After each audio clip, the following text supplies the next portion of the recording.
All right, I got a Christmas gift for all of you. As you can see, my camera's all over the place. My internet's lagging like crazy. So I'm just going to shut the hell up and sit on the sidelines. Merry Christmas to everybody. What everybody's wanted this whole time. Super special show today. We got baseball joining us. Chris, the freak in the Google Sheets. He does all the playoff stuff for us right now, and it's electric. Link in the description below to follow along on this ride. And Chris, what's good, man? It's good. I love the playoffs. Can't partake, which is unfortunate, but I do love the sheet, and I do love thinking through all this stuff with you guys. So it's good to be back. I think that our baseball stuff went pretty well for me and for New Week, and I don't know about you guys, but it was a successful sheet season there. But we're back. Nets let me down really, really, really, really hard. I'll just leave it at that. We're back here today for the NFL for some redemption. We're going to talk through everything and see what's up with the sheet. Yeah, we were just talking before the show. It's a shame no slow drafts for you for the NFL playoffs. So now you get to save your funds to go extra hard once these lobbies open up for MLB regular season, which fingers crossed just around the corner. But we'll see if Santa delivers or not. That is the plan. Yeah. Hopefully the underdog gods are listening and they can make that wish come true. Well, it's nice that you've been so generous to give us this like insanely helpful sheet, even though that you yourself can't actually utilize it for the playoffs. So for that, we are eternally grateful for your work, because this thing is super handy. And if you are in these lobbies, which Chris, I know, Rip, you haven't been. A lot of these playoff teams that are like last ones in that have really good odds to make it, not necessarily 100%, but still really good odds, are very much available for us in the last rounds of these drafts. So if you have a team like the Chiefs, the Bills, or the Eagles, and you need someone to pile on points to get you through round one, if you're doing the gauntlet or even the mitten, which is 2 out of 6, but for gauntlet purposes, 1 out of 6, there's some really nice players available to help push you over that line. So I don't know if you want to maybe like go through, we can't really see the tabs because we got these super sick overlays, but if you want to maybe kind of like go through some of the tabs that we have on here and how you would utilize these if you were in lobbies, I think that'd be a pretty good start for this. Yeah, for sure. I think, throwing this thing together was super, super helpful for me. I will say that I've made a couple of futures wagers on a couple teams after seeing some of the paths here and some of the way things are falling. So even though I haven't been able to get in the lobbies, it's still getting that action down one way or another. But yeah, starting with this first page here in the sheet, this is basically just a breakdown of all the teams in each conference that are still alive, and pulling from a couple different sources here. We've got Football Outsiders, which is really handy because they do percentages for each team for each seed number, 1 through 7, make the playoffs, division, wildcard, everything up through the Super Bowl. We've got 538, which is kind of the standard. I feel like that's probably the most popular prediction, if then, engine for most people when we're looking at this contest. Mm-hmm. And then got a couple market odds here, specifically for winning the AFC and winning the NFC, because really what you care about in these contests is advancing teams to that final round. Doesn't really matter as much if they win in that game. You still get points from losing players.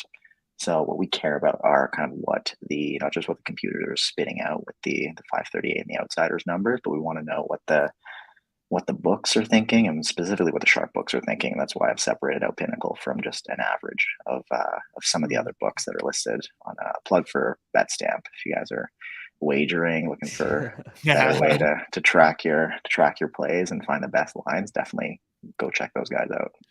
One thing that we preached during the baseball stuff for people that participated and watched when Chris was here for that was that we were getting pretty heavy on like 2-team builds, and then one of those teams being a wild card team. But I think one huge difference that I've noticed with the football versus the baseball is when we don't have a series, or we don't have like a defined group of games to pull from, it's a lot harder to advance super teams that are just 2-team builds. So I do think Nez brought it up to me previously that I do think one of the most important things to think about is to ensure you have the full capacity of a Super Bowl roster available, but you don't necessarily have to build exclusively 2 teams. Going 3 teams, 4 teams, and focusing on who's the Gabe Davis of this year, who's that piece you need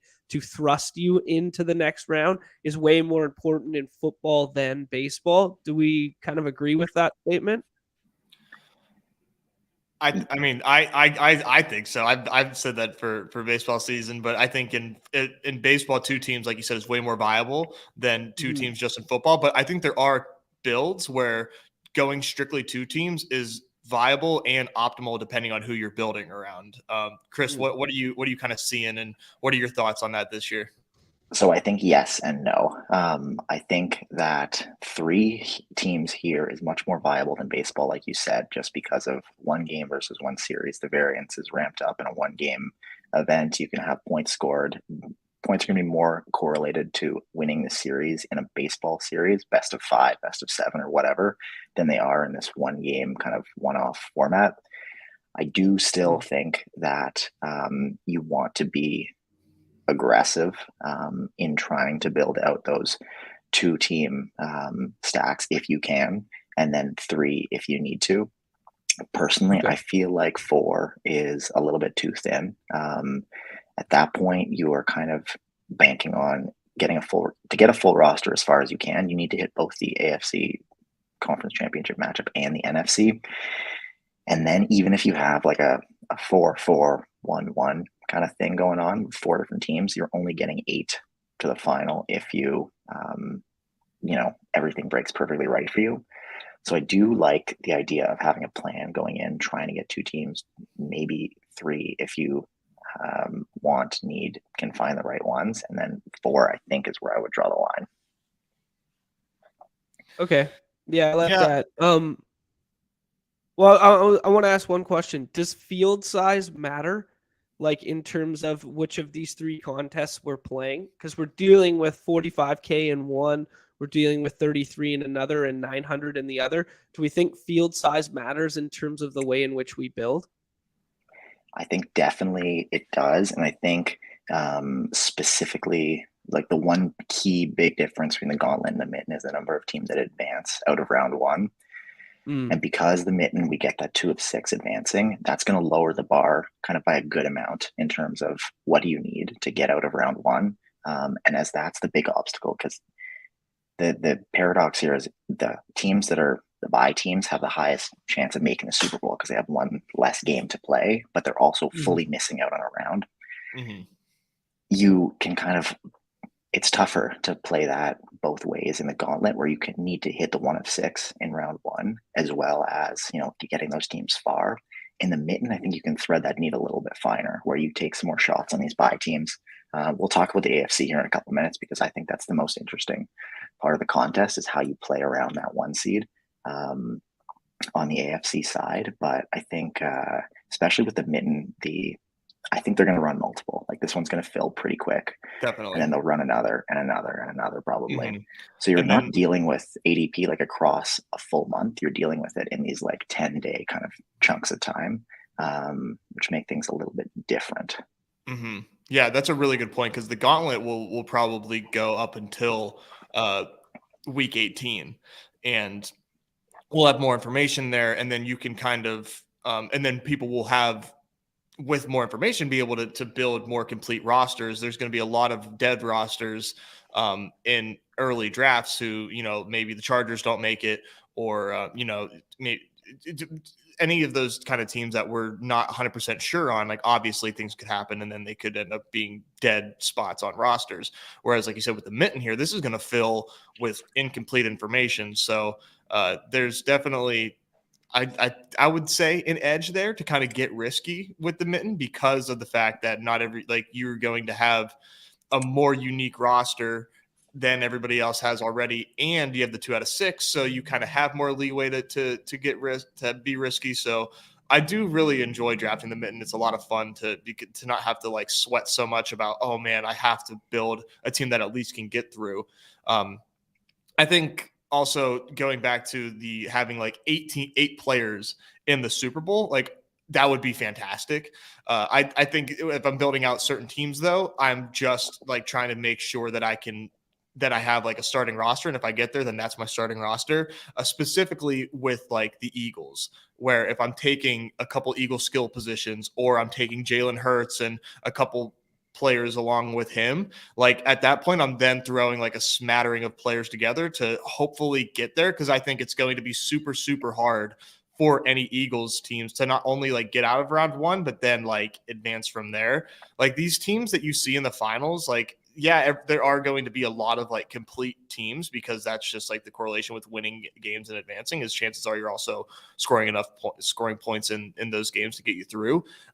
It's just, you see a lot of dead teams in the finals. So I don't, like me personally, like I probably played a little safer. Like I just want to get there and then have a roster that can then compete. But that's always been my thing. And once these the underdog will also do, after the wild card round, they'll do another tournament, which was where I like what I like to do. So I'll and do that again, and hopefully get lucky again and take something home there. So that's fun. But John, if you want to go real quick to the sheet, I'd like to look at the AFC. We were looking at NFC odds. I think the AFC obviously has like one big like swing point, which is like, is it the Chiefs or the Bills with that bye?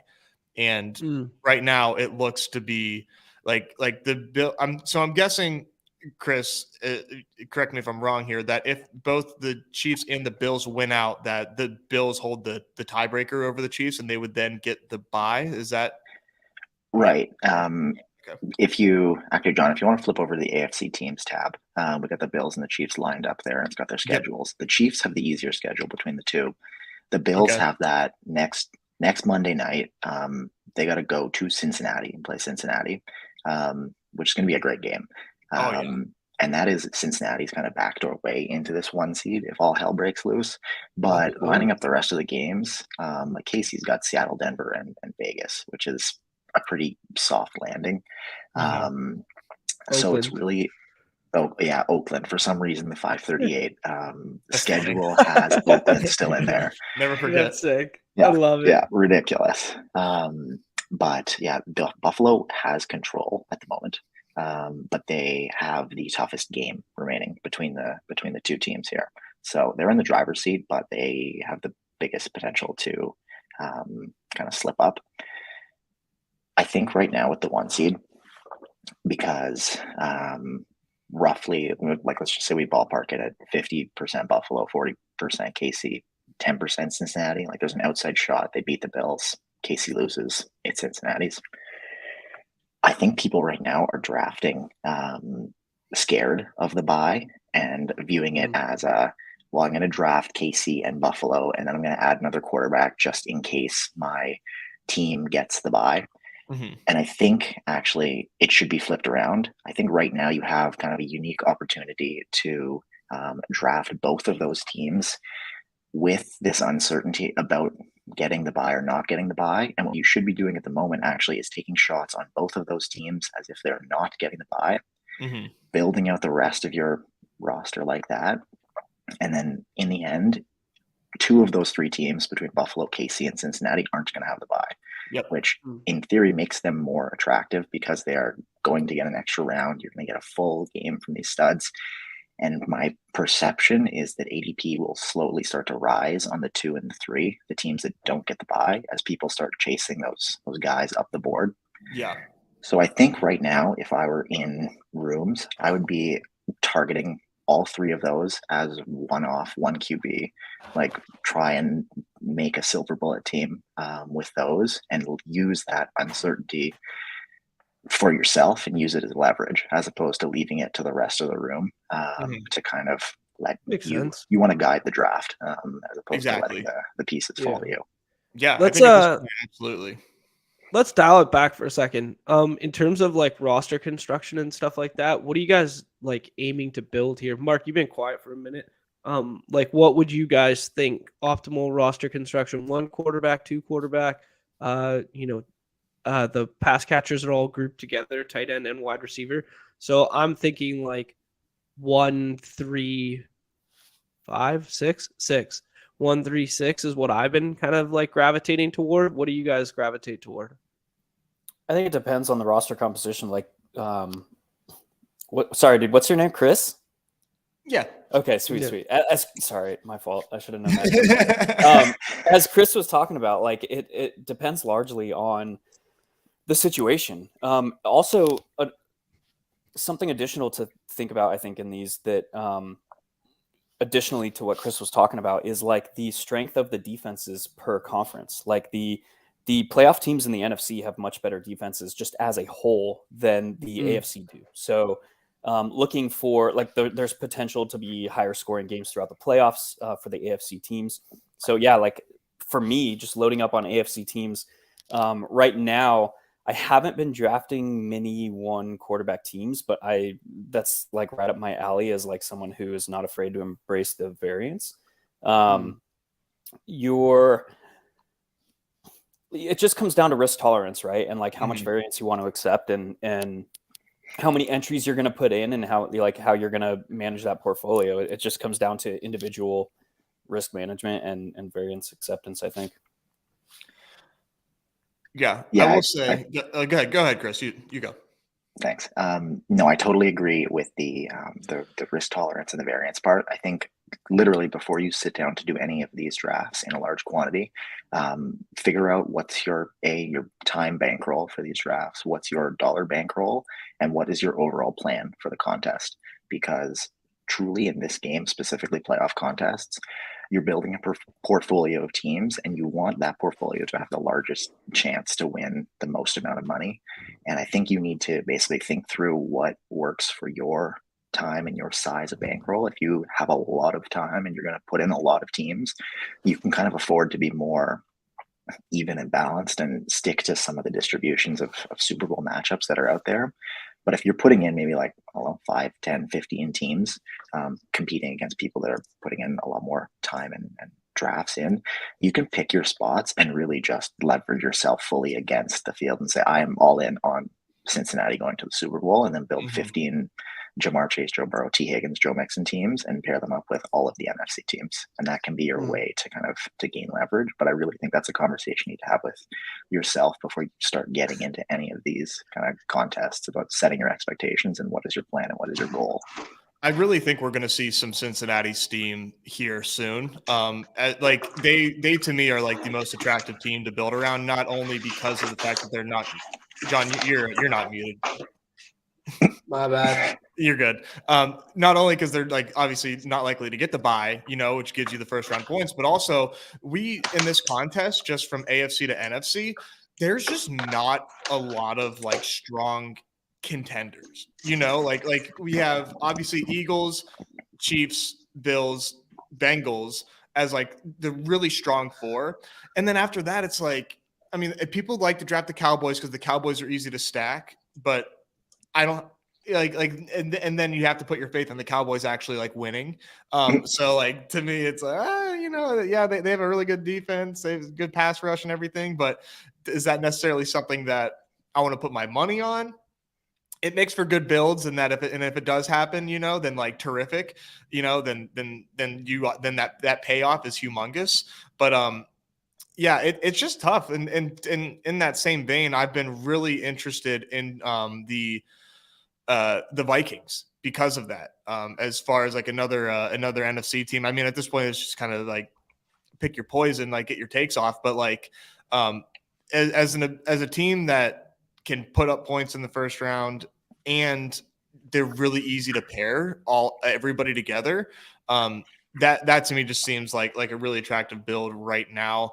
But yeah, it's tough, like to get those top three teams. Like it's really hard to get a lot of Eagles together.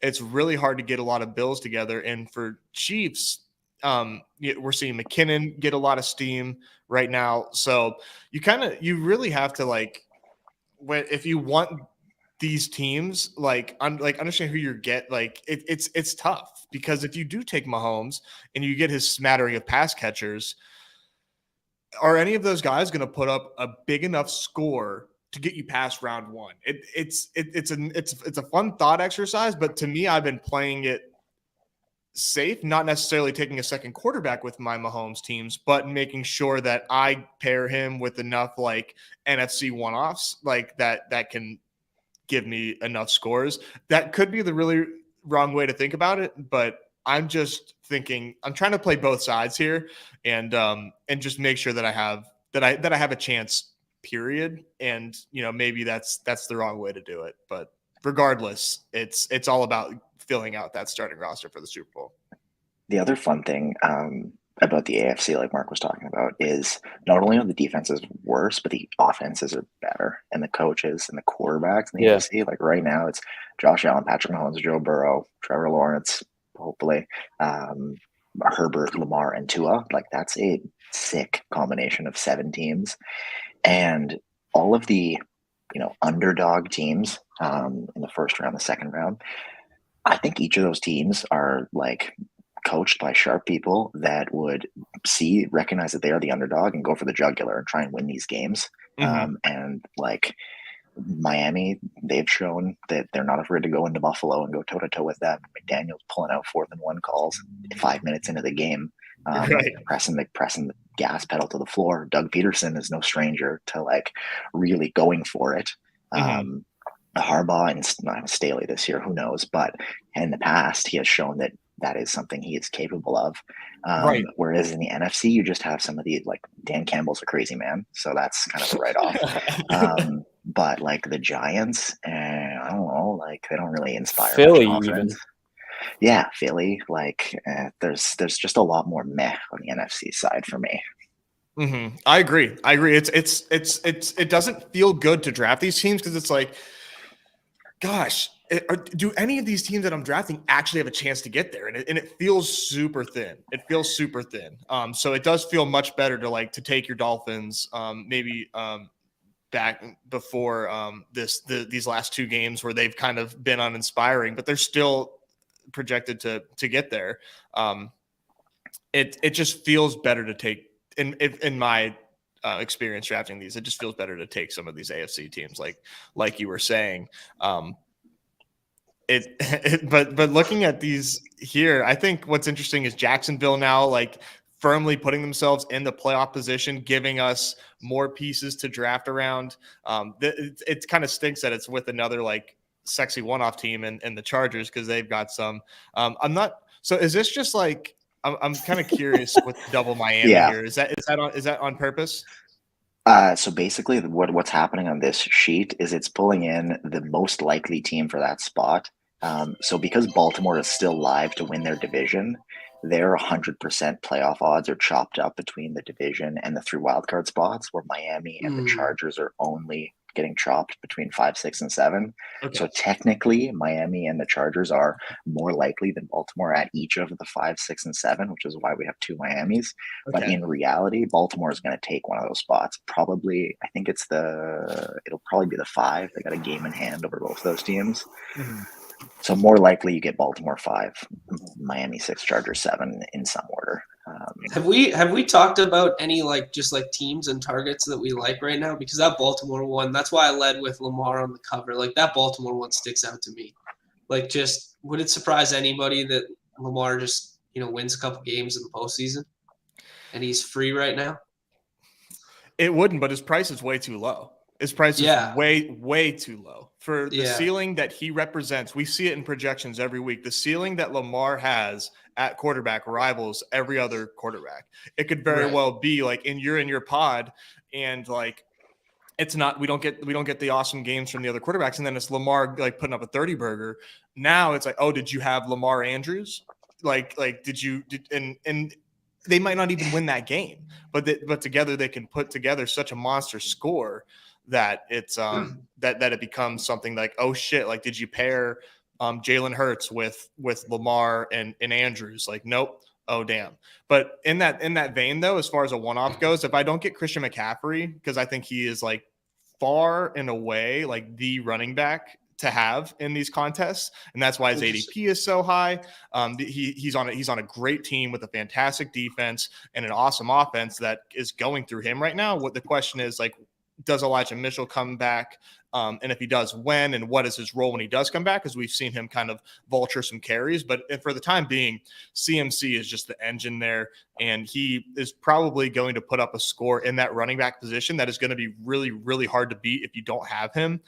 So you're going to have like your flex position really come through with your wideout room there. But J.K. Dobbins is an awesome one-off for me. The way that his efficiency has been right now, getting Lamar back, one would think would only benefit him even more, just giving them another weapon on that offense to not just focus on J.K. Dobbins, because there are no pass catchers. They just signed Sammy Watkins. Like I mean, we all know that the Ravens pass catching situation is terrible.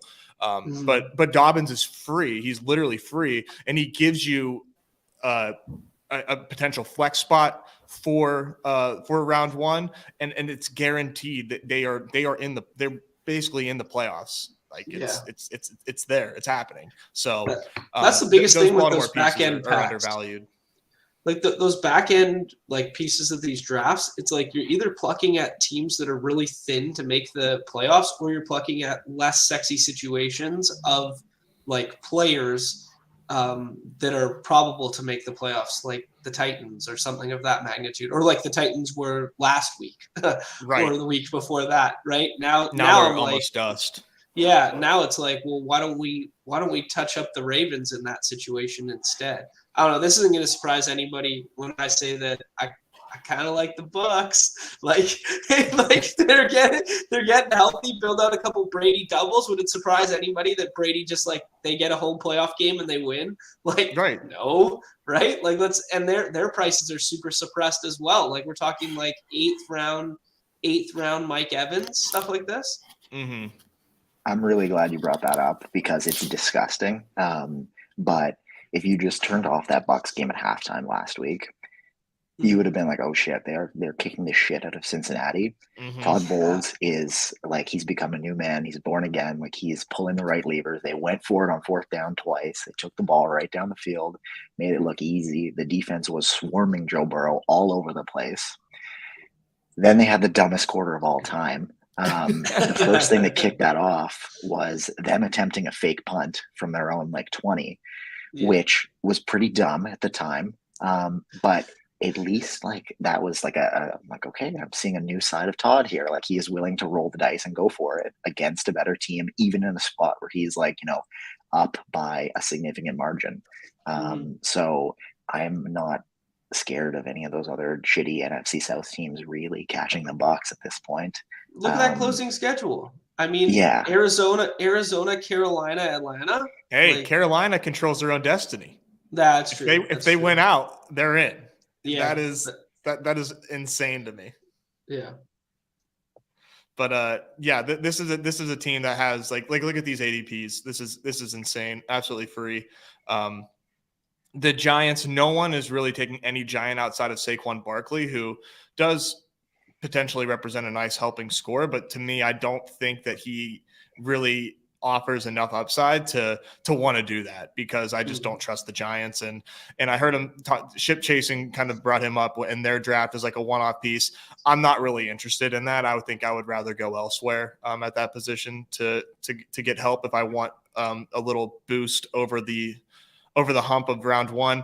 I think these last few in on the NFC are probably the most interesting teams to me. I was really excited about the Seahawks, but now their odds are looking just abysmal. Really tough closing schedule. If the Lions get in, I think that is a lot of fun. I'm such a Lions truther. It's disgusting, but if they get in, man, oh boy, that'll be fun, because their defense is kind of playing better ball.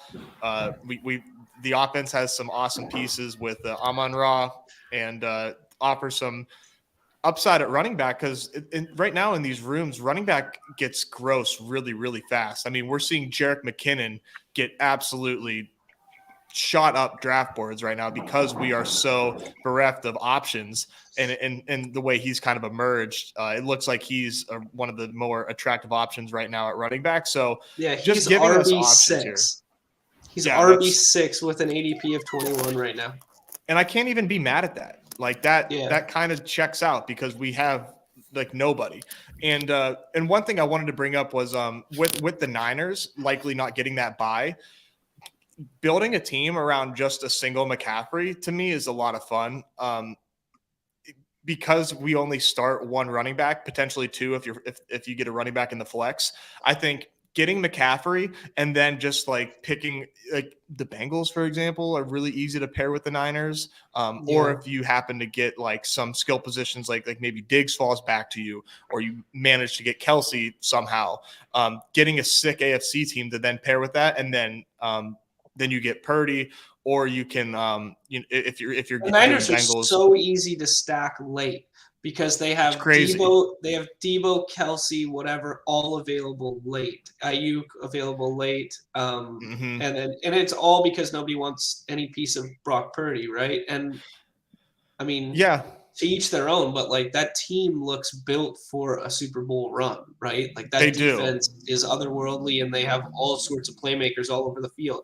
Now the problem is the offense isn't overly condensed in terms of like who could break a slate any given week, and I think that scares people off because if you're going to build out a Niners stack, I think people think to feel comfortable you need to have 4 or 5 pieces, right? But they're easy to range grab, outcomes, right? And for me, like, and I would love to get more confirmation on this from like the Niners side, which are not going to give it to us. Is like Jimmy Garoppolo was not put on IR, and if he's healthy, like, do they put him back in there? I don't think it's like unforeseeable that they do, and nobody thinks that right now, and I just it concerns me. So I have in a couple of these taken Purdy and Garoppolo with like my super sick Niners build just to like, hey, I think they're gonna get there. So gross. It's so gross. It's so gross. But it's I'm booing on myself off of like CMC and my AFC partner. But yeah, I like that. Yeah, I mean, I think I also understand the thesis. Yeah. Drafting right now, a thing that a lot of people are not thinking about is what is the like best case scenario ceiling for a player. So, for example, we'll just use like George Kittle. What happens if Deebo Samuel comes back or doesn't come back? What happens if he comes back, gets hurt again? We know like George Kittle splits with and without Deebo in the lineup over the last 2 years. Another example would be like with Philly. What happens if either AJ Brown or Devontae Smith gets hurt?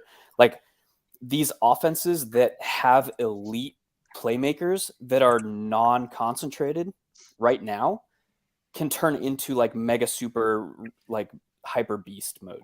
And that's something that a lot of people are not considering is we still have 3 more games, like regular season games for a lot of these teams, everyone but Jacksonville basically. So a lot can happen over that short time.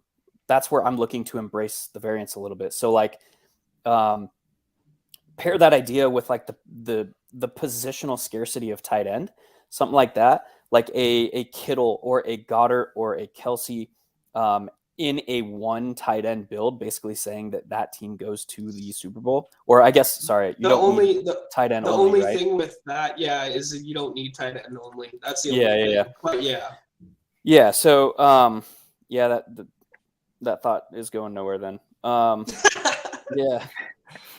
I kind of like that they pair the pass catchers with the tight ends. Like, I don't want to have to like sweat. It's because tight end is it's because tight end's so gross. But yeah, like think of the same thing for like backfield situations. Like who's operating in like a split backfield? What happens if Tony Pollard or Zeke gets hurt? Like that's the RB1 for the remainder of the postseason. So I like taking both of them in there and on teams. Yeah, I've done a couple of those too, where you like have both of them on like a full Dallas 5-man. Also done some Samaje. Like Samaje kind of has his own little role now, right? We did see Mixon's usage tick back up again last week, but I don't know. Why not mix in Samaje instead of Mixon? right? Yeah, They exactly. used him in the And, Super like, Bowl. optimally, from a theoretical standpoint, is like you would want to pair up Dallas's running backs on non-Dallas stacks, or like take a stand and mix your exposure to either or. Yeah, I don't know. You guys are talking Yeah, a I lot of get shit it. to somebody who actually won one of these playoff tournaments. Hey, whoa! You guys need to Hey, dropping his watch the ring tone on the talking to the table. king. Yeah. Come on Dropping now. his ring. Yeah, have Brings you in the ever heard shop of getting the diamonds cleaned out, but I Have would you ever wear heard it. of the Mittens Return 7? Again? Again? Talk to me whenever you chop first in a when he playoff chopped. contest. I didn't know it was a chop too. Oh my I split it God. with one guy. Yeah, I was really. Oh.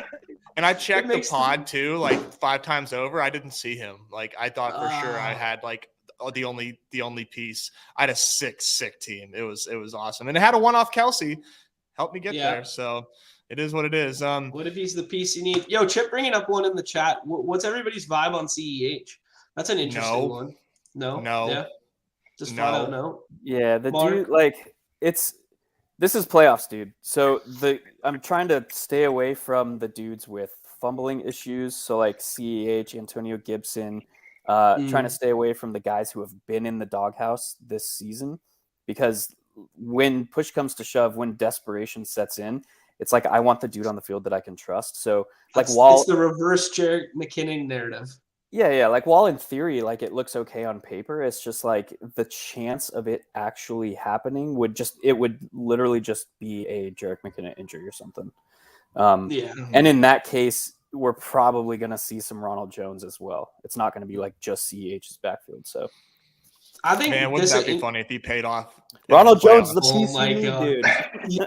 Jesus. I'd cry. The thing that's interesting is I think the pendulum swung too far in the KC backfield. Like just seeing Jerick McKinnon being like almost in cash game consideration this week. Granted, the game environment's like really good, but like seeing him with like an ADP under 17 in our contest, and now it's under 15, and now like I've seen him go as high as like 8 in the BR contest this week, and then seen him with a RB6 tag in these contests. It's just kind of like, well, we do realize this is still like the same guy. I understand he's getting the high value touches, and he's getting the pass game work. Like he's never getting more than like 13 touches a game. Like we do understand that, right? Like no matter how but like good 13 touches attached to Patrick Mahomes, like it's so we have not been able to project anybody outside of like Kelsey confidently. Like even Juju, like people were not like touching, and now we get an emergence of like projectable volume attached to Patrick Mahomes, and like especially like in respect to the gauntlet, projectable volume. That's the difference. It's not even that, dude. It's just his red zone role. I mean, he's been like an 80% backfield usage in the red zone over the past like 5-6 weeks. I mean, at a certain point, we have to like respect the eye test, and the eye test says that McKinnon is like far and away the best running back on this team, and it's been the best running back on this team dating back to the playoffs.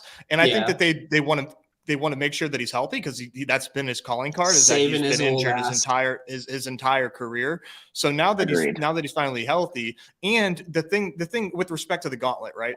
We want to create a starting lineup for the Super Bowl, and if you have a Mahomes team, like you're not getting Kelsey, like everybody's grabbing McKinnon, because you want a teammate of Mahomes, and he is, he's been highly efficient, running super hot, but that gives you a piece, and it's really hard to get a piece of a Mahomes teammate that can actually help you in round one, because MBS, Mecole Hardman, Kadarius Toney, these guys are nice to have on your team. They're more than likely not helping you in round one. I mean, having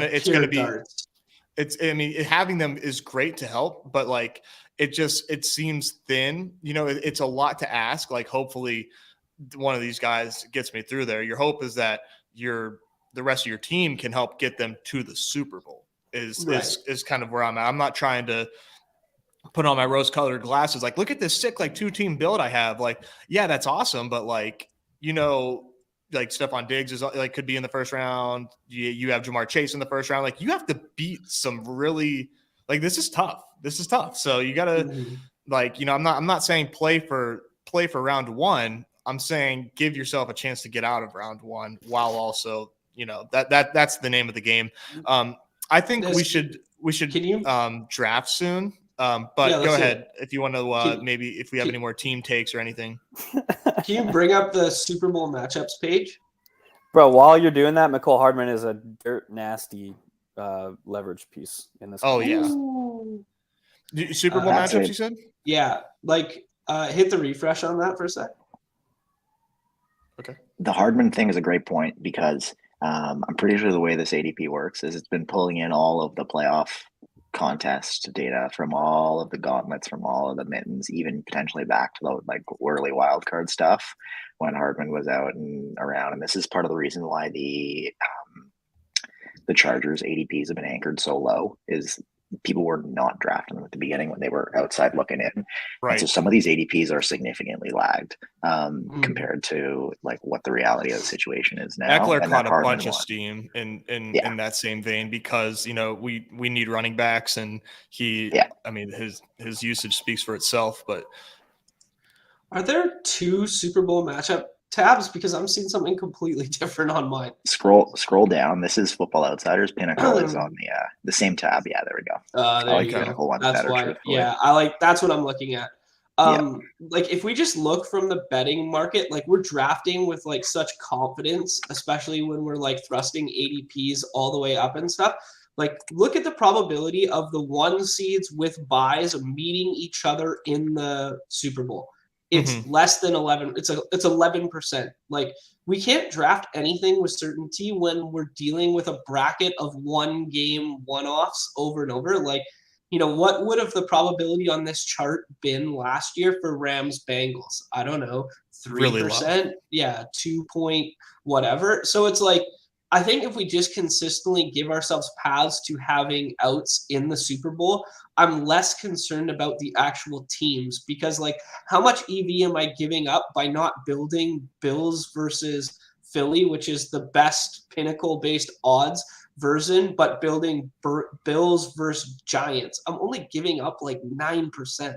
Like, that's negligible, right? So when we're doing this contest, like, don't pigeonhole ourselves with the mindset that like we know what's going to happen. Like the Bills are going to the Super Bowl. It's like, no, they're fucking not. Probably, like or maybe they are, right? Like they're going to the Super Bowl 33% of the time, maybe. 33. Yeah, exactly, right. And they have the best path to get there, and they're still only going yeah, exactly, under 33% of the time. So it's just one like nice, neat chart to illustrate like, okay.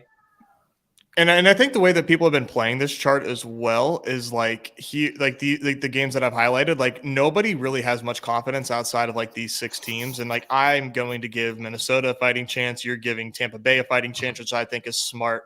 But really, like this is what feels the best. And it's not impossible that Baltimore, Miami, or the Chargers make a run. But this is what, as far as the way it feels when your teams are done, like getting some combination of these teams is what really feels the best. And the chart and with these teams, you have the ability to super stack the Niners, the Cowboys, the Bengals. And the Bengals, yeah. Any team outside of Buffalo, KC, and Philly, like you can fill a starting lineup in the Super Bowl just with those teams alone, which I think is an interesting strategy that people should be implementing because you have the chance to then like get some really unique combinations by just onslaughting teams in these. But let's have a little fun with this chart right now. Just go down the line right now.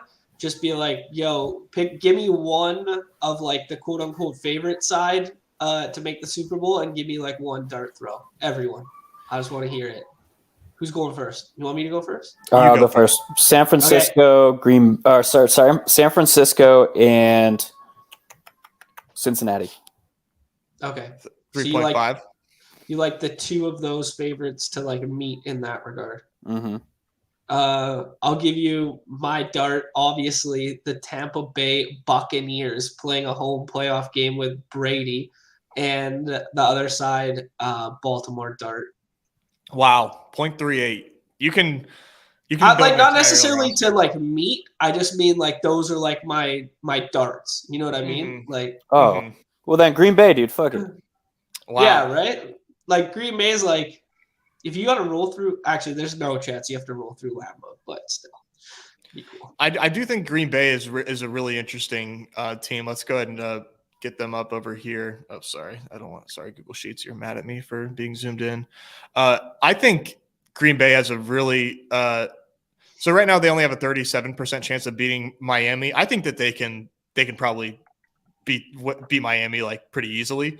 That would do a lot for their odds. But it's this Minnesota and Detroit matchup that's really tough. But isn't there? I saw some talk that if like Minnesota might have nothing to play for next week. Is that true? There is a chance. There is a chance. This Green Bay team is. I said there were two teams up front that I laid some money into after taking a look at this, and it was Green Bay was one of them on the NFC side. I got some. Who's the other one?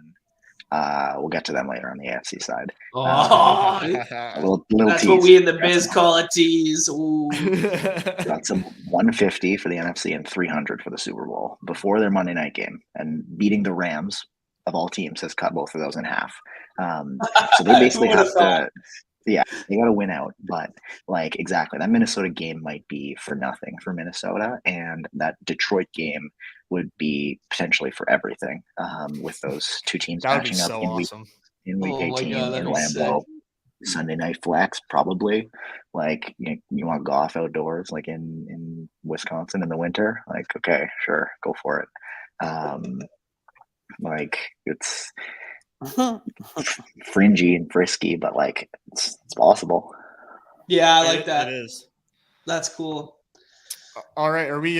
Should we hop in? No, you didn't give us any teams, man. You just. I gotta give a take. Yeah, Chris gave us one. He's still got to give us our AFC one. Okay. Let me go to the Super Bowl matchups here. So, like, my one team that I like is the Vikings. I'm really into the Vikings. I think people are really hung on this primetime Kirk narrative, and he's done nothing but like win close games. Like they're not; these games aren't close because Kirk Cousins sucks. They're close because the defense sucks, and Kirk Cousins is getting the team there. I'm really into the Vikings. I like that they're not going to get the bye. Give me Vikings versus the Chiefs. Okay. Their games are close because they do not open up their offense vertically until forced to do so. They're this that's been Kirk Cousins has never been a like, deep vertical guy though. He's always had such a high CPOE because he's dinking and dunking. But I mean, give me them over the Cowboys. I think I do like the Niners as well. But I think that if the Niners are in a position where they're playing from behind, like they're fucked. And that just doesn't happen a lot because their defense is so good. But if anyone makes a mistake on that offense or a special teams touchdown happens for their opposition, like I'm not so certain that they have the ability to play catch up like the Chiefs can or the Bills can or the Bengals can.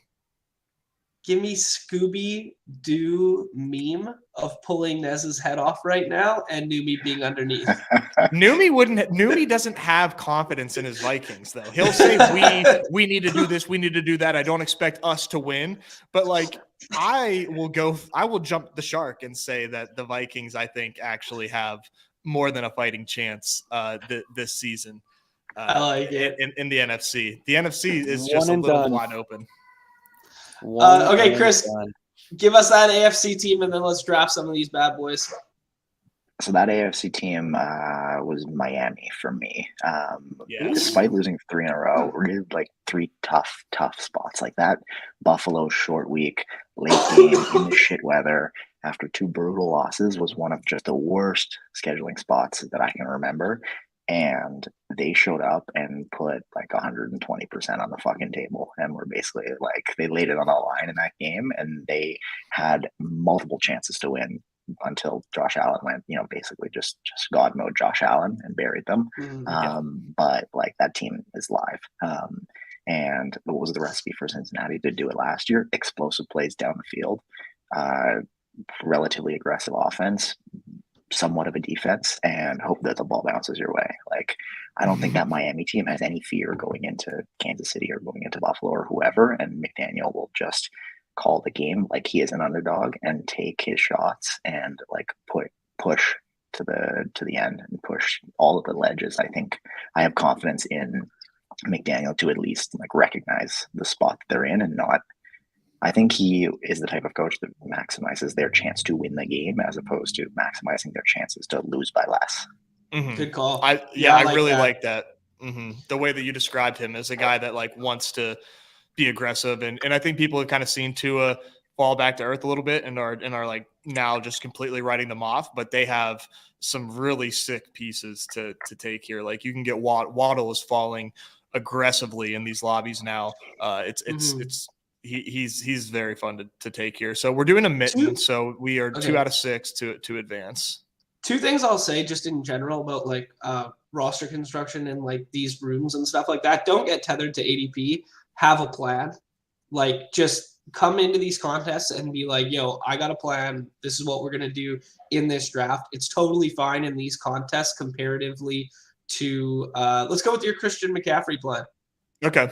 Yeah, let's try to do a single McCaffrey, and then hopefully we can pair him with a decent option from the AFC. But yeah, maybe do a little Miami there. That sounds fun to me, but we'll see. ADP is an artificial construct invented by people and those smarter than you. So just throw it out the window in these contests because we just showed you the ADP of the 2 quarterbacks thrust up here that go 1 and 2 every single time. The likelihood of them meeting the Super Bowl is less than 11%. So I mean, like just think through logical patterns of how you can build teams to be in the Super Bowl more so than like what their ADP that name is tethered to in these contests. Most plus EV move you can make here, go convenience store, hardware store, go buy a roll of duct tape, take that duct tape and just tape it down the right side of your phone screen, and it's just going to cover ADP and projection, and you're golden. Just draft off the teams and the positions. That's it. That's all you need for this contest. I'll take it a step further. Download the rankings, sort it by ADP, re-upload them, and now your rankings are in alphabetical order, and now you have no choice. Exactly. I won't go as far as to say ADP has never mattered. ADP matters for certain games and certain contests. This just happens to not be one of them. Yeah, correct. It literally is meaningless in this because you optimally are not following ADP at all in this. And the ADP is just like who is like being prioritized in their stacks essentially. But some people will still be faced with decisions and feel the need to take a guy because he has a higher ADP, and it's just not necessary. So Joe Burrow goes, that sucks. For building out a Bengals side one. Right, because now we're left with these 3, which like isn't I kind of like taking Tyreek here and then building out the Miami stuff. Yeah, I think that's our best bet. Yeah. Okay, let's log that, and then let's just pull up some more Niners because I do like when you go Miami, you have the ability to take Wilson and or Mostert for cheap. So I mean, doing single McCaffrey is like really fun, but it's not like we don't need to lock ourselves into a single McCaffrey. You know what I'm saying? No, yeah. Because we're gonna want just more pieces of this potential Super Bowl matchup. Scam Newton, what a name. He's been in all of these. He's drafting. Oh, he's drafting like an MFR. I don't know who you are, Scam, but if you're watching this, shout out you. I see you grinding. So you guys want to hear Scam Newton? Oh, never mind. No. Let's focus on the draft. I got a Scam Newton story though. No, you don't. Yeah, it's a really good one too. So like I got clowned for taking both Purdy and Garoppolo, and I'm not saying we're doing that here, but like is that concern like not valid? Like, am I crazy for thinking? Where's Waddle? Did he just? He's way down. He's way down. Yeah. I think I would lock up either Tua here and get ahead of it, and then I think Debo. No, wait on Tua. Okay. Yeah, I think you go running back here. Fuck. Why? You got McCaffrey, baby. What running back would you want? Like McKinnon, just to like throw him in there, or I'd probably want an AFC running back. Yeah. Well, that's why. Well, we have Miami and Mostert and Wilson will be there like dead last for us. Here you go. Here's Scam Newton. Scam Newton's hanging out. What's good? Oh, what up, man? That's a sick screen name. Can we throw up Chad's comment real quick here about his Q and ADP and stack in his teams? Because I think that's a really good way to I'm think a about fish it. one? Okay. Yeah. No, I think actually you're sharp. I think that's the right way to do it is once you've identified your stacks, you've locked in on the teams that give you realistic paths to first place, and all the other teams don't matter at that point. So you've got all the players that are on teams that could actually win you the money, and then using ADP on your set of players within a team is fine because you just want those players in the right order. I think the overall like 1 through 60 ADP is the misnomer here, but I think this is totally like we started with whoever McCaffrey, and then just go through and search Niners, and then queue them up. Boom, boom, boom, boom, boom. Dolphins, same thing. Like just go down the list. So I think you're on the right track. All right, so Gabe Davis goes.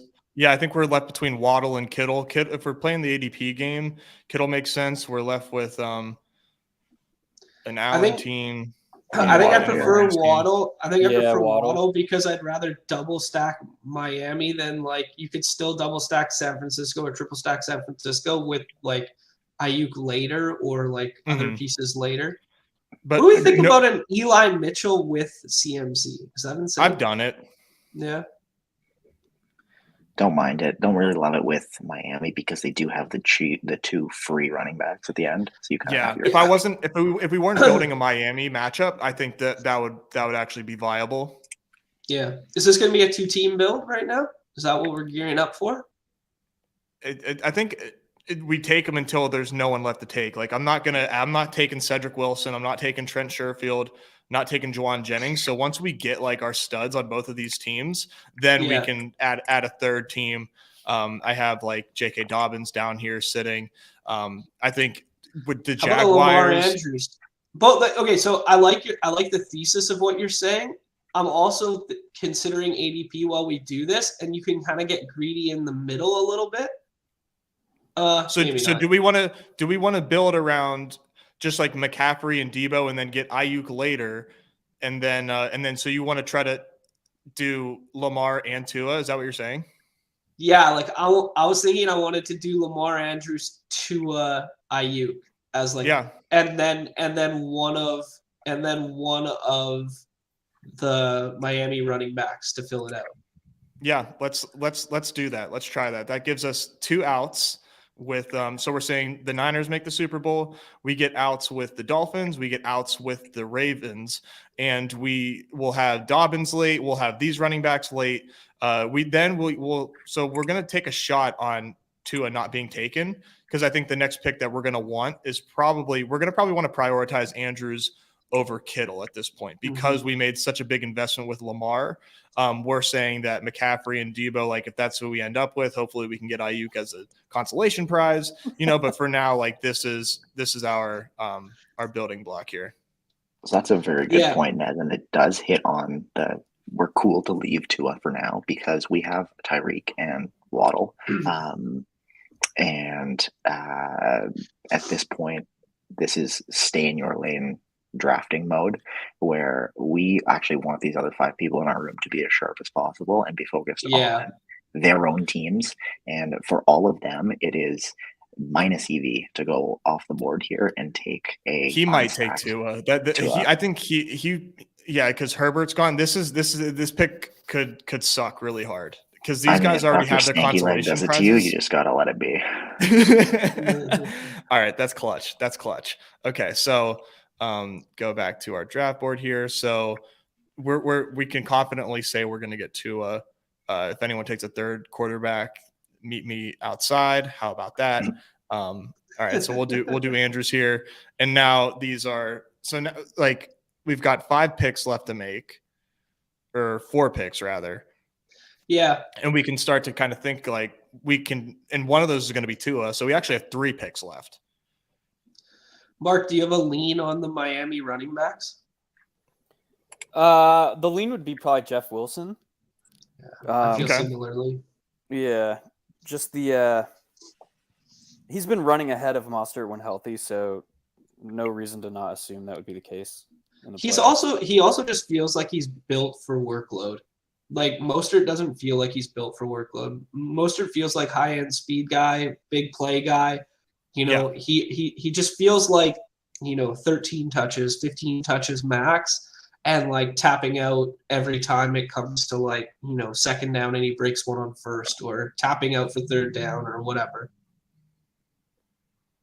So this guy here is working a Chiefs stack, and like Juju and Mecole, like are you hoping, you know what I'm saying? Like when you take the Chiefs, you need some firepower, and we'll see what he does late, because he has Cousins and Thielen and Hawkinson fall in these. Damn, I was hoping Ayuk was going to continue to fall, but now this is definitely Tua territory, because we're looking at scam with just Herbert and all Stanky, one like quarterback guys behind you. Mm-hmm. Yeah, and Dobbins isn't a must-have, but I think that he makes sense. I think going Dobbins and then Wilson would make sense.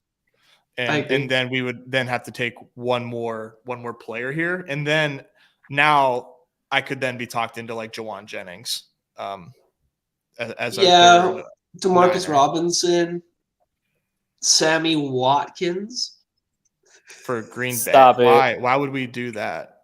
He's back with Baltimore. He's Baltimore. Oh yeah, that's right. I want a Niners guy. I think we want to balance it out with one more NFC. Eli. If we're taking two more AFC running backs. Eli. He makes sense. I mean, he's a Niner, so. I think you want another pass catcher on this team, though. Yeah, we're gonna be plentiful at running back. Jawan Jennings kind of makes sense.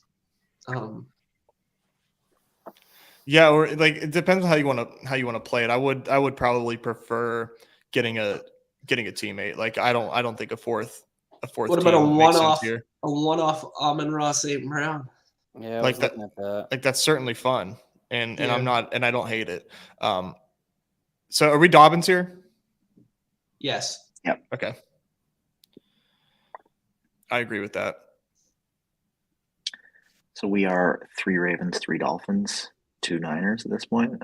Yeah, just CMC and Debo. So I think fourth team feels bad. That's where I'm at. Yeah. Like as fun as it is to click on Amon-Ra, like that's like, I think it's probably a mistake. But I mean, clicking Amon-Ra's name is a hell of a lot more fun than Jawan Jennings or Ray McLeod. Right. I love me some Ray, former Steeler, but oh yeah. Let me just throw in here. So we I think it sounds like we're Jeff Wilson. Do we want to go 3 running backs here or no? I do, yes. Okay. I mean, I feel like if you don't go 3 running backs, what are your alternatives here? You either have to build out just McCaffrey in the Super Bowl, and then we need a fourth. And then we do like Jawan Jennings or Cedric Wilson or Trent Sherfield. Right. That's what I mean. You're going to end up with a Jawan Jennings and a Cedric Wilson and a Sherfield and a whatever. Like, you're way better off just taking a swing at Jeff Wilson. Okay. Chad's kind of a fun name. That's kind of a fun one. Christian Watson in that same vein that we were talking about. Right. Yeah, that is a lot of fun. So Jeff Wilson it is? Yeah. Okay. I like having some outs here to potentially flex one of these guys along with McCaffrey, and then at that point we only need 2 of these guys, and we have like give me 2 of any of these guys on any slate. So that feels fine to me. It's this last pick that I still like. I don't even have a lean yet. Yeah, I think Mostert's done. Like I think we're good there. Like that feels really bad to take a 4th running back. That last comment that was up is something important, I think, to grasp, because there's a difference between optimal and what you need to beat other human beings in a contest, which is like it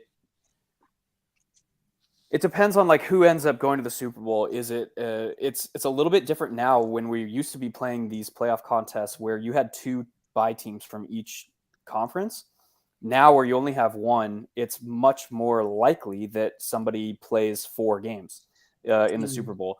It used to be that like there was that discussion between like optimal theory and what you need to win this game, where 4-team builds, I guess, were a little bit more prevalent in making it that far because you had to get past that first round. And with it, and it depends. Real quick, sorry, because we're on the sorry. clock. No, just real quick. Are we Jawan Jennings here? It's the last pick. Yeah, it's Jawan or Trent. Yeah, fire away. All right, we're gonna do Jawan. And I think here it was a very good point. Want to know what I feel about that pick? Do I? Do I want to know? Joanna? Is that it? Is that the punchline? That's it, baby. That's all I got. Well done. Oh, LED taking OBJ. That's fun. But yeah, I think we're going to be surprised when we look at the Gauntlet Finals and see how many like smattering of teams are in these builds. It won't. I don't foresee it being a bunch of 2-team builds. Like somebody's going to have a nut combo, but let's jump another one here. Yeah. With the 2 out of 6 in the mitten, I think more likely you need that 2-team nut combo, and more likely that someone sneaks it through the first round, more likely that all of that happens. The Gauntlet, I agree, would be a little bit more of a survive and advance type of mentality. I think also with last year, we had that very weird playoff setup where Tennessee was the 1 seed and so was Green Bay. And I don't think anybody sitting around last year at this time was like, fuck yeah, Tennessee and Green Bay, like, let's go. Yeah. Right. Powerhouse 1 seeds. I think everybody was looking for an excuse to pick anybody else. Whereas this year we have like this Bills juggernaut, the Eagles team that's very good in the week NFC. We've got the Chiefs, we've got all these other very good teams kind of hanging around that are lingering around these buys. So that's going to kind of significantly change the field here. Yeah, and like you said, it gives us a chance to really get a lot of leverage if you hit it right. Like if you build a Chiefs team and they don't get the bye, like oh shit, like you are setting up. Nick coming in with gotta rewatch this section and play a drinking game where Nez says Jawan Jennings. Bro, I gotta bounce. Chris, it was fun jamming, dude. Nice to meet you. Nice to meet you too, Mark. Yeah, pleasure's always. Merry Christmas. Bye. Happy holidays and shit. Later. See you, dude. Peace, buddy. Oh, I'll fix this. There we go. Oh, that was too slow. I gotta throw one out here for this one. Okay.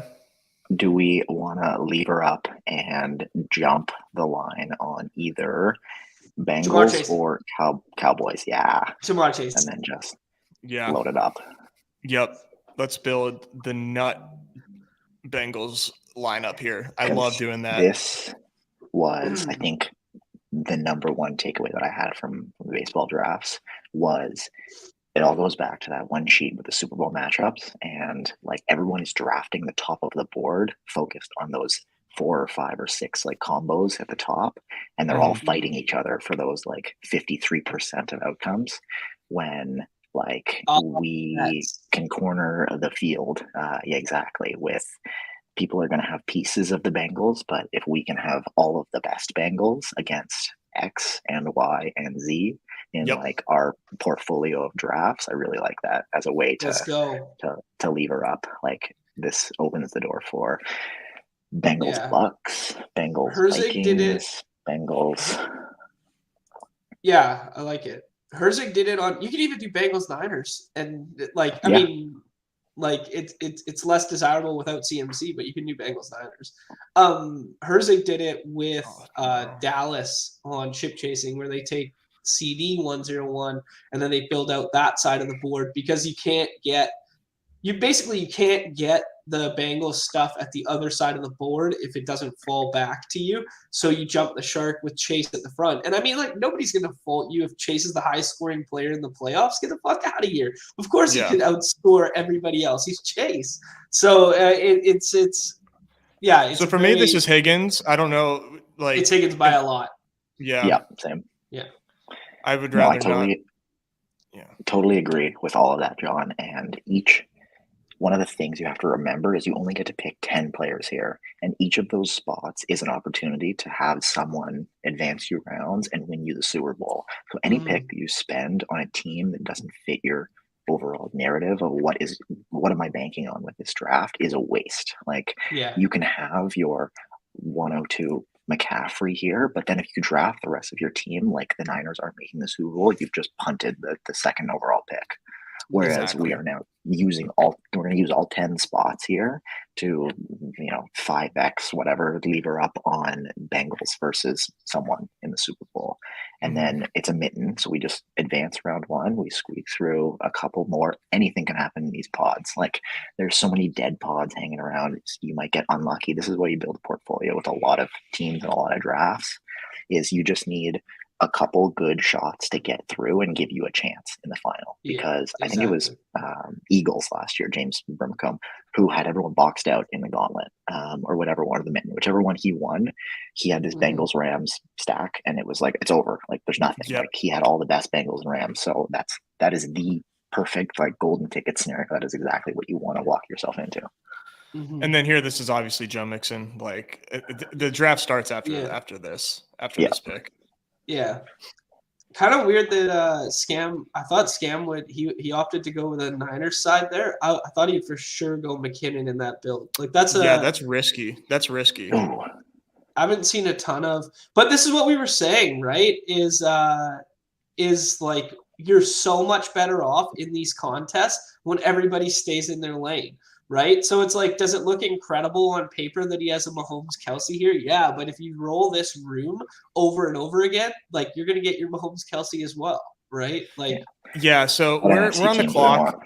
I have just Goddard up here for now because he's the highest available NFC player, and then there's Ayuk, and right now I'm taking Goddard just to give us an option as for just one. Like, I'm okay with taking a smattering of NFC teams along with this with these Bengals. I think I would have picked a team and like isolated it. I mean, like, we have some Cowboys available. Side. The NFC gets really bad really fast. Yeah, I want the top of another team, so I probably would have just went right to like Godwin. I was gonna go something. I was gonna go Bucks. I was like, I'm going Bucks here. Hold on, I was coming in. I had that written down, and I was like, I better like, I'm gonna bring this up, and I really hope that I have like half an ally on between the other three. I'm like, I just need like one person to not laugh me out of the room, because I was looking at it and I'm like, God damn it, because they're gonna host a playoff game, and like, exactly. Oh, it's so like it would be the most so Brady thing in the world, bad, right? Yeah. Like, we haven't had the we need the like corpse of Brady, like the corpse of Peyton Bronco Super Bowl run. Like, that's gonna come eventually. This guy hangs around for long enough. He's still been very good. So there'll be one year where they just like put it together and be mediocre, and he just kind of patches them through. Like, Ooh, this is a little Charger snipe here. So okay, let's do Godwin. Yeah, for me, the Goddard pick. I guess. Can you scroll up for a second? I want to see who's. Paul is building out Eagles. Yeah. Oh, Paul hates us. Oh, I know. Yeah. But if we get that Bengals Eagles, then it's still. I mean, I go Mike Evans, Tom Brady, one of the running backs, and then Quez Watkins is like kind of like what I would build here. Mm-hmm.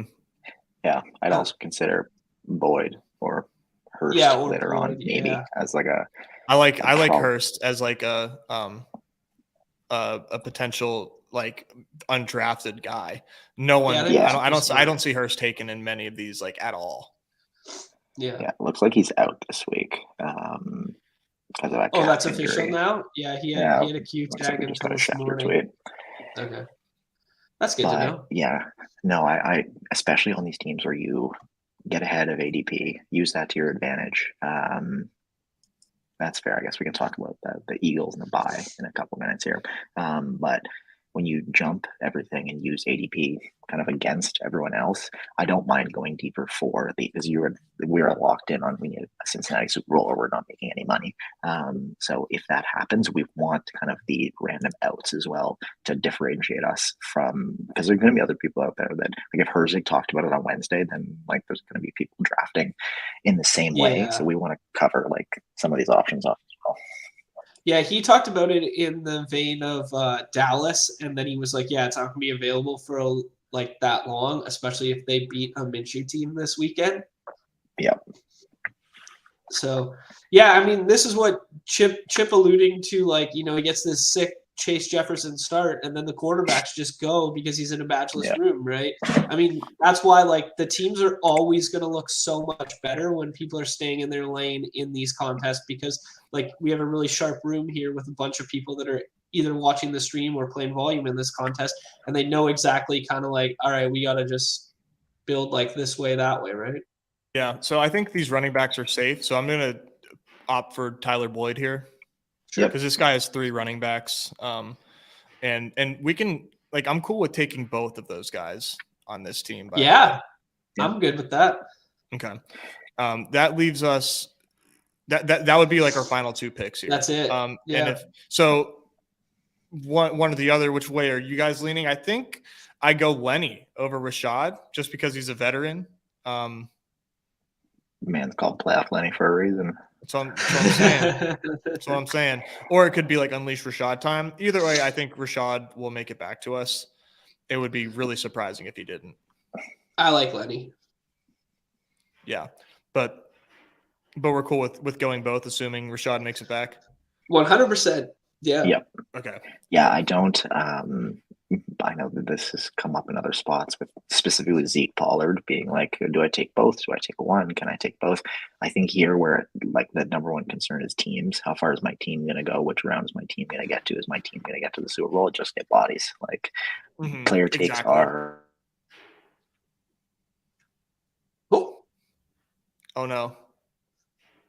He's frozen in time. Oh no. I wanted to hear the takeaway. What are we gonna learn, Chris? I know nothing. I'm really interested. Paul's got like a cool team going here. So he started off with Hurts, Brown, Sanders, Devontae. That's 4 pieces of the Eagles. So that's 4 out of 5 Super Bowl covered. And then his next 6 were Herbert, Williams, ETN, Kirk, Ingram, and then he's probably going to grab.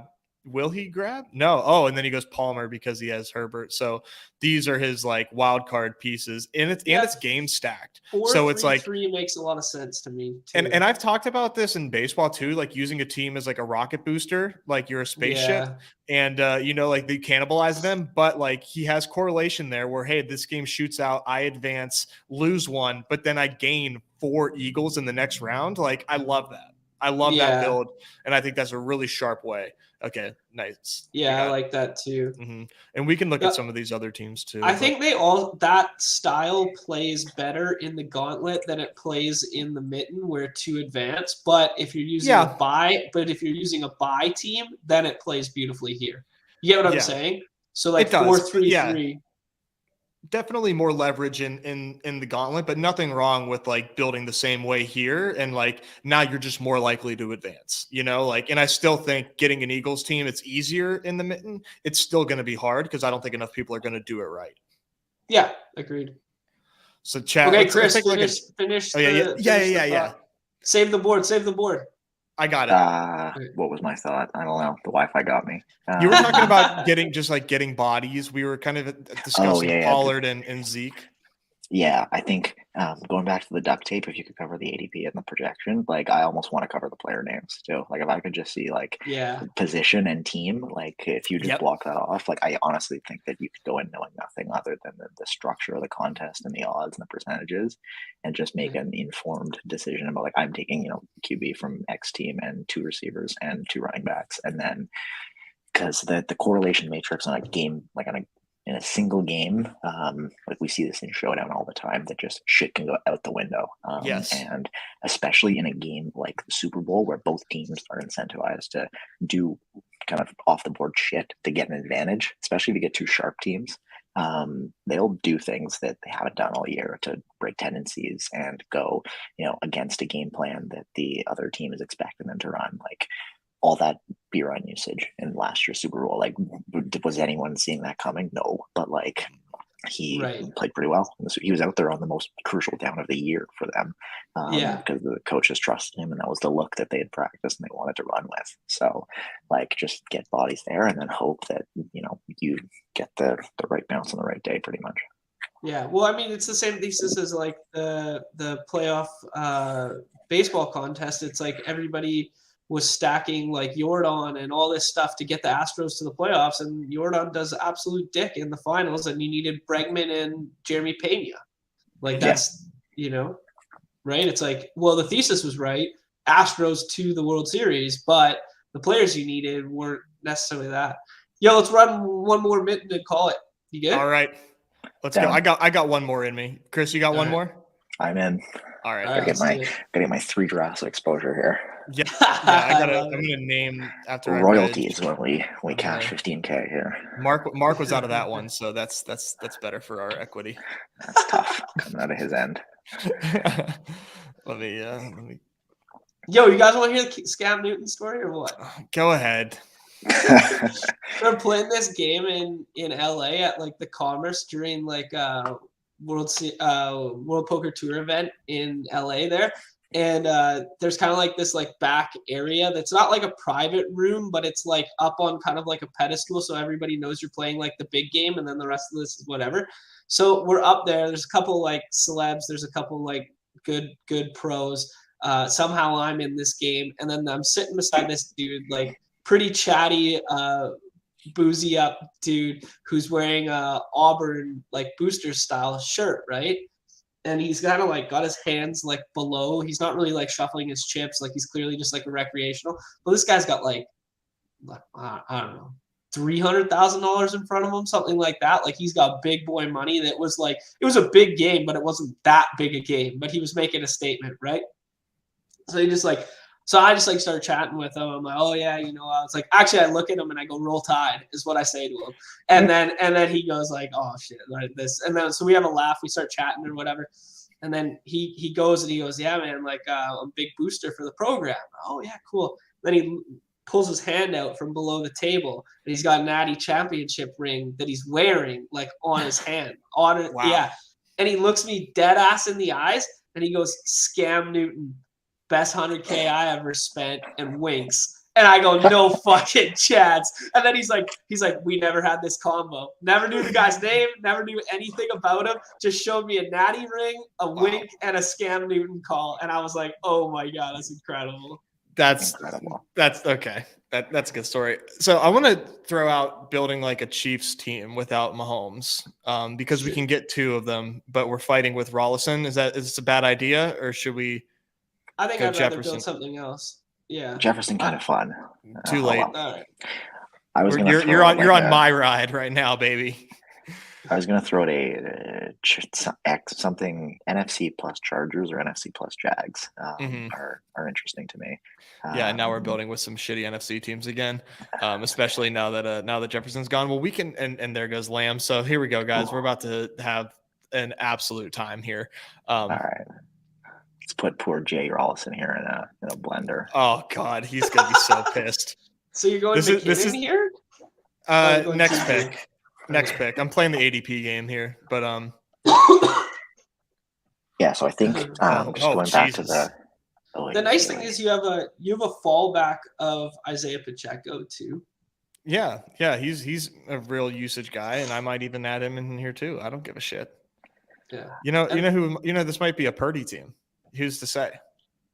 Ooh, not crazy. We'll see. We'll see where things go. I think it should be a Brady team myself, but yeah, we didn't take Brady the last time. That's a fair point. Brady probably gives us the best shot, but we're stacking Chiefs now, and there's nothing we could do about it. Yeah, I think there is merit to if you're going to like, people always think in their minds that like, if I'm building a stack, I need the quarterback, and I've fallen in that trap myself before. But like, quarterback scoring is the flattest of any position, even when you're dealing with like premium talent. But for the most part, teams that make the playoffs are premium talented quarterback, like have premium talent quarterback play anyways. Mm-hmm. It's true. Yeah, I think It's so. true. So yes, I'm going to take McKinnon here. I was debating, sorry, while you were talking there. That was like a really good point. It's like, it's the same principle, like of stacking without you're still taking guys attached to a good quarterback. Right. I was debating taking Dalvin here over Chip, and then building out a Vikings team to give us a better out. But So I Nez, didn't you do absolutely melted this poor kid's brain drafting in front of us, because Kelsey went, and now we've just split him up, 2 QBs and a Bills receiver. He has no idea. So Dak is still available, and then we could pair Schultz with And this. Zeke. Yeah, I don't love it. What do you want to do instead? I'd rather go deeper down the quarterback board. I'd rather take like a Dude, last you got to KC talk guy. way faster. It's over. This is why I'm the draft board guy. This is why I'm the draft board guy. I'm trying to give you outs to give us input here, and it's just not happening. So now we are. I'm just reminiscing about Scam Newton, dude. And oh shit, Chad's so pissed. Chad just said, "Screw you guys." But honestly, it's fine. It's honestly fine because we went Zeke Schultz. We did this for Chad, because now he's got the Bills not buy run out, and the super team there, so he can send us some royalties. Because as long as we get 5 players in the Super Bowl, it doesn't matter how they're correlated, who's the teammates of who. As long as we get 5 players there, that's really all that matters. So what's your plan here? Get weird. Pacheco or Gallup? Pacheco. We're building the Nez team. I'd say Gallup. Yeah, I've seen Pacheco. I think what's the difference in Gallup and Noah Brown? And you can get it on the way back. That's fair. Pacheco, for me, I've seen him toe tap a kickoff to pin his own team at the 4-yard line in a big game this year. Pin his own team. Yeah, like just doesn't really feel like a guy who's getting playoff reps beside Mahomes, if we're being honest. That was one of the most just like brain dead things I've seen all year. I was like, oh, sick, great play. And now you're inside the 4. Andy Reid, must have loved that. So I went and grabbed. Sorry, I'm all over the place here. So this does feel. Go ahead. It feels very similar to the baseball, where it's like, everybody's building Dodgers, and then 2 teams end up building Dodgers, and one team's building out like the good side of Dodgers, and one's building out the bad side, but they have the quarterback, and it's very funny. We're playing the Dak rushes he has the Kaepernick game and just runs for like 200 yards. Dude, he's gonna put the team on his back. He's gonna have to. Yeah. Okay, so we got 3 play here. I think Noah Brown has to be one of them. Yeah. And then I think it has to be another NFC team featuring a quarterback. No? Because it feels so thin to have Dak with bad pass catchers, but then not like.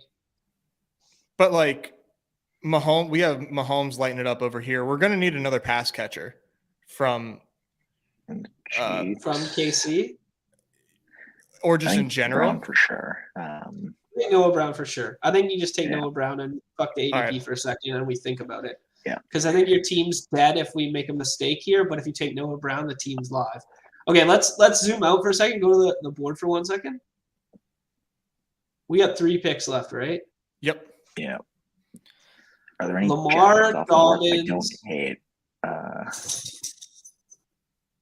Who do you not hate? I don't hate the Jags. Jags good too. But how many Chiefs do we have now? I think 3 Chiefs, 4 Chiefs. We have 4 Chiefs, so I think we're good on Chiefs, right? Let's get people to pair with the Chiefs. I got it. Lamar, Dobbins, and the chief of your choosing who falls in the last round. I don't want to do. I don't. I'd rather do. quarterback? I'd rather. I'd rather do Obviously, like Brady. Oh, okay. If you say so, sir. Yeah. We're doing it. We're Your doing words, it. I'd not rather. mine. OBJ for the Cowboys run out. Oh shit! That's right. That's right. That's Let's so go. thin. Oh, That's dude. we're not doing that. Don't Come endorse. on. Goff That's and like Amon-Ra punts St. and punts. Brown. Brady or Goff? Goff and Amon-Ra. Take Amon-Ra first. Chris, are you on board? Yeah, fuck it. Almond Rock off. Let's do it. All right. Jesus Christ. Detroit. That's so gross. It's hilarious. Yeah, we'll allow it for Chip this round. Chip just took Detroit Mike thing, Evans. Yeah. Oh the shit. Chip, Okay. But he's the been in the Detroit thing Vikings. Yeah. to me is like it's complete. Like depending on who they match up with in the first round and where they have to play, it's either very live or very dead. If they have to go to San Francisco, dead on arrival, like 0.0, Right. hard 0. Goff outdoors against that defense, fucking done. But if they get to go to Minnesota indoors, fast track against a team they were favored against and beat already, like absolutely, like sign me up. Like they can light that up. In a slog Niners game, no, I don't see it happening. So what's the path to that happening, Chris? Like they would have to Vikings lose this week? Oh, we took fucking Amon-Ra. No. Well, I told you to go Amon-Ra first. Come on, You did. man. You did, but I was in the middle of between rough. Brady and We should go Jesus Christ, this sucks. Swift. Okay.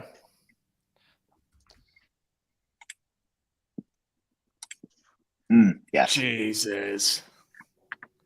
What happened here? Who let me control the draft board? No, I actually love this. I'm not gonna lie. The golden rule. At least you're unique. We're unique as hell. Yeah. Like if we get to round 2, baby, and we still have Dak. Oh man, we're in business. This draft is what not to do. You guys are just haters. It's fine. This is what like half my teams look like. They're just the ugliest. Like, how did you pivot to Seattle in the middle of this draft? It's like, well, I auto drafted him. It happened. So what's our team status right now? We got 4 Chiefs, 3 Cowboys, 2 Lions. Correct. Yeah, I think it's a 3rd Lion team. I think 3rd Lion plays better than 5th Chief. You think? I don't know, Chris. That's gross. I kind of like probably one of the Lions guys, but 5 Chiefs with no Mahomes feels bad. I guess it's Jameson. It's Jameson Williams season. Give us JMO. Let's go. Yeah. I can't hate this at all. JMO indoors versus the Vikings, 2 long touchdowns. He is the Gabe Davis you need in the NFC divisional round. Oh, come on. Tell me that doesn't sound like just picture perfect. It's poetic. They draw it up, a deep shot, it just blows right past whatever scrub Dolphins guy. This is a great comment. I was going to ask you to pull this one up. Yeah, that's where ADP matters and that's why we were trying to say Amon-Ra first, because when you're playing with the recreationals mixed in, or you're playing with not a room that stays in their lane, that's when ADP matters. Definitely. Yeah. I wish I could have that pick back every time, but yeah, if we're not streaming, you don't make that mistake. But, but here we are. Chris, man, this has been the utmost pleasure hanging with you as always. It's always great to get your insight, go through your sheets with you, get your takes. Oh my gosh, look at this fucking dog, Mr. Good Boy. We got baseball season coming up. I know that's our bread and butter. Any parting words for us? Any insight on your Blue Jays? How you feeling? Conforto just signed with not the Blue Jays today, so that's we'll talk after back room. Brian Reynolds, we'll see what the deal is. That's kind of the only out left at the moment. But no, the baseball stuff. Hopefully, according to the UD guys, it's around the corner. So once that starts, we'll start ramping up the actual season long content. Yeah, we should do like we should do a one a week of the baseball pre stuff. I mean, that's our bread and butter. I love that shit so much. That's going to be a lot of fun. That is the origin of the crew. So let's start talking about Max Kepler. Come on, man. I'm so sick. I'm so sick of talking about Isaiah Pacheco. I think we all are. Yeah, that's good. All right, gents, this is fun. Everybody, do us a favor, hit that like, hit that sub, hit that follow, the subscribe. Go follow Baseball on Twitter. Join our Deposit Kingdom Discord where all of these sheets, both his and Chad sheets reside. But there is a link in the description below for Chris's sheet. Go ahead, bookmark that. He'll be updating it throughout the playoff drafting window. That's a good sentence, right? Naz is looking at me like I'm from outer space. Yeah, I mean, Paul saying smash that thumbs up. I mean, the winningest BR player saying smash that thumbs up. That's got to mean something around here. For those of you celebrating, happy holidays, Merry Christmas, all that fun stuff. Be safe, have fun, love one another. Good luck this weekend. Stay warm. Stay warm, the man says. Stay warm, he says, from his cozy ass 64 degrees in Texas. It's 12 degrees in Dallas. Oh my God, that sounds terrible. We have no idea what to do. That's got to be like, it's negative something Celsius. I'm not sure what the conversion is. We can. Man, I was sold up the river on this weather in Vancouver. It's snowing out here for the last couple of days. I have no idea what to do with myself. My car doesn't even go in the snow. Like, hey, I'm not even built for this, man. Yeah, a rear-wheel drive 2-door sports car. It ain't going anywhere. Like, I've just been housebound. Come on, man. You're in Canada. Gosh. Yeah, whatever. All right. We got off the rails as per usual. Keep an eye out for Underdog Network for our article, hopefully coming in a little bit here. Been procrastinating with Christmas stuff, but it's coming. Good luck to everybody in the BR streets this weekend. Take it down. Pleasure with drafting with everybody in the chat. Everybody's favorite time of the show. The end. Peace.